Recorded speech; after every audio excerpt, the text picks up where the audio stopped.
Hi, Al. Dan, are you going to drive up or fly up today? I want you to drive because we've got some thunder and lightning in here, and I don't think it's a very good day to be flying into Boston. So hopefully the wheels will be rolling along the turnpike, and I'm assuming you're going to come by land, right? Yeah, I was going to walk, but I am going to take a car right after the show, and hopefully there'll be a greeting party when I get to the hotel. Or by boat. One if by land, two if by sea. We're in the right place for a little bit of history. I love Boston. It's such a great city. All right, when you go in to a game like that, is there anything different about this season opener as far as preparation approach than it would be if it's week 3? Yeah, a little different in the sense that, for the most part, you're concentrating a little bit more on the guys that are new, the people who weren't here last year. Kansas City's number one running back, for instance, is a rookie, Kareem Hunt. He's going to take over, of course, because Spencer Ware got hurt. You've got a lot of new guys playing for the Patriots as well. So, we'll do a little bit more work on these people coming in. But and the other thing I love about this game is that there's a mystery involved here that you don't get in any other game. 3, 4, or 5 weeks into the season, certainly by the end of the season, you kind of know where teams are and where they've been and the possibilities and the prospects and all of the rest. So, this is kind of like breaking the seal. You begin the year, and it's mysterious. I look at this game. I mean, you look at New England, and there's a reason why people are talking about a perfect season. I mean, I can't think of a team, a Super Bowl champion, that had a better offseason. The Edelman injury notwithstanding, I mean, they look like they're a better team than they were last year when they only lost 2 games, and one of them was when Brady was hurt earlier in the season.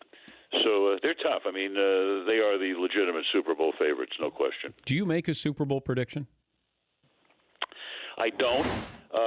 Years ago I was in a restaurant in Los Angeles. It was 1994, and the waiter came by, and he wanted to know who I thought would wind up in the Super Bowl. And as a joke, I said San Diego, and they got there. Of course, they were routed by San Francisco. So, Dan, I don't do that anymore. I mean, everybody wants. It's like going to the Kentucky Derby. I did a bunch of derbies, at ABC between '86 and 2000, and you'd walk around Churchill Downs, and people would say, "Who's your Derby horse?" I would go Seabiscuit. Oh, really? What number is he? But I don't make predictions. But you're aware of the point spread and the over/under. Sure. Did you bet? No, I don't. In my book, and I love the way you position my book I love that. Every time I'm on, you get that book right there. It's beautiful. I appreciate that tremendously. Dan, I wrote in the book, I said, if I had to make my living betting on sports, and look, as much as I know, I know more than most people are going to know, obviously, because we have greater access. But the one thing I love about sports is you don't know. It's so unpredictable. So if I had to bet on sports, I would be living in a trailer park somewhere in the Mojave Desert.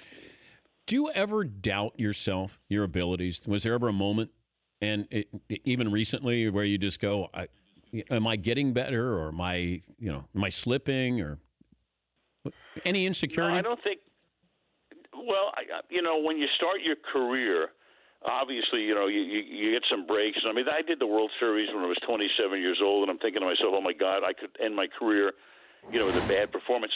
I don't have that now, obviously, all these years into my career, but I'm driven by doing every game better than I did the last game or any other game I've done. And I think, and our crew, I think we just feed off each other. And a great broadcast is a team. It's teamwork. Yeah. You can't do it without Fred Godelli and Drew Esikoff and all, and all the guys, obviously, and Chris and Michelle and I, of course, are in the limelight, but we're doing it with 70 people. And we drive each other. We drive each other to – we think of every Sunday night game as a mini Super Bowl, and then this year we get to do the real Super Bowl. But I don't think we approach that game any differently than we do any other game. We're there every week, and I think our feeling is, our hope is, hey, we're going to do this game better than any game we've ever done. And that's what I'm driven by. So it's not a question of doubting myself. It's a question of, hey, come on, ratchet it up and let's go and let's be on top of it and let's be perfect. He's Al Michaels, NBC Sunday Night Football, also Thursday night with the Chiefs Patriots from Foxborough. Speaking of the Cowboys, the Ezekiel Elliott storyline that he does get to play on Sunday night, I don't know how it affects because you just call what you see, but how much commentary do you think Chris makes in in accordance to Ezekiel Elliott playing and what this means? Because we're going to find out, I think, Friday if he's going to be able to play any further than Game 1.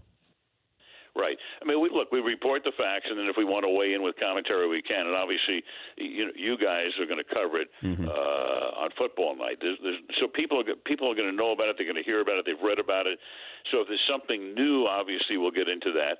And then, if Chris or I we have a feeling about what we think is going to happen or what has happened, yeah, I mean, no holds barred in terms of that. But, it's not a case.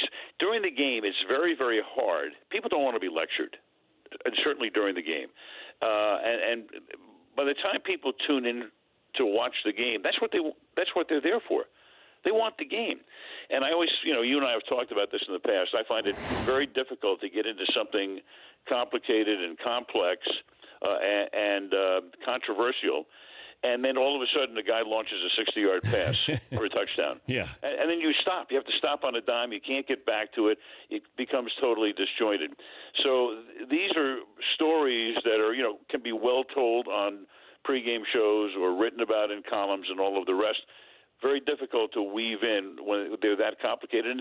And it's not that we're avoiding it, but, people have heard about it. They know about it, and they want to watch the game. I still go back to Monday Night Football, the phenomenon of Monday Night Football, that you had luminaries stopping by the booth. When John Lennon stopped by the booth when Monday Night Football was in its infancy, can you let the audience even know, with you just being in the business, to understand what the magnitude, what the fallout was of Monday Night Football, the impact it had on sports and really outside of sports? Well, if you go back to when it started in 1970, I mean, the National Football League was maybe 40% as popular, or whatever percentage you want to put on it, as it is right now. It certainly, I mean, baseball was still probably America's pastime. Football was becoming America's pastime. Now, of course, there's no question, football is far more popular than baseball, obviously. All you have to do is look at the ratings. But it was the first time that you would see, a primetime game. And in those years, too, Dan, you had basically no cable television. Yeah. Certainly not the way we know it today. You had the three major networks. Fox wasn't even existing as a network at that particular point, and a couple of local stations. And a lot of people were watching television with rabbit ears and tinfoil wrapped around the rabbit ears to get better reception. So this was different. And then it was played under the lights, and you didn't see football played under the lights for the most part until Monday Night Football started. So, and then you had, Cosell was in there as the lightning rod. You had Dandy Don doing his thing. Frank Gifford was in the second year after Keith Jackson had done year one. Frank came in. So the show had a look to it, a patina to it that nothing else had. And then, of course, through the years, there became more and more primetime games, and then cable television came in and all of the rest. So it lost a little bit of that specialness. And in terms of bringing celebrities into the booth, yeah, when you brought a John Lennon in, I mean, that was terrific. But I know in some of the years that I was at ABC, and we had a couple of people who were running the entertainment division, and they wanted every, schlemiel who was doing a cockamamie show that would get canceled after 3 weeks to come into the booth to promote the show. That was no good, and that helped to take a lot of the luster away. So we try not to do that. I mean, if it's a gigantic celebrity, yeah. I remember the night of the Jets Dolphins game, which was a fantastic game in 2000, and there was the game in which the Jets affected that tremendous comeback, won in overtime. The game ended at like 1:16 in the morning. We had Arnold Schwarzenegger coming to the booth, so that was big at that particular point. And the Jets were trailing by like 24, and Arnold was ready. He was going to leave at halftime anyway. So you watch the Jets will win the game. So the next day on CNN headline news, they played that clip of Schwarzenegger, who's just throwing some stuff out randomly, and sure enough, the Jets won that game. But it's No, it's a burden to have most of those people in the booth. You got dinner plans tonight? We do. Not quite sure where it will be, but there'll be a steak at hand. What about you? I don't know. Once I get up there, then they put me to work, but I have no idea. I just go where they tell me to go, Al. All work and no meal Yep. make Dan a very unhappy boy. Yeah. Right? Well, maybe we'll cross paths up there. Oh, they've got some fantastic restaurants up here. Mistral is fantastic. Love that tuna tartare. How many times are you going to join us on the road this year? Just this time? I don't know if we're joining you at Thanksgiving, and then I'll be there at the Super Bowl as well. Beautiful. Yeah. I love it. I love it. I'll see you a little bit later on. You're on the Hound, right? I'll pick you up at the bus station. I'll be at the Greyhound bus. That's me. Like a couple connections, just so you know. Okay. Thank you, Al. Take care. That's Al Michaels. The Dan Patrick Show, weekday mornings on Audience.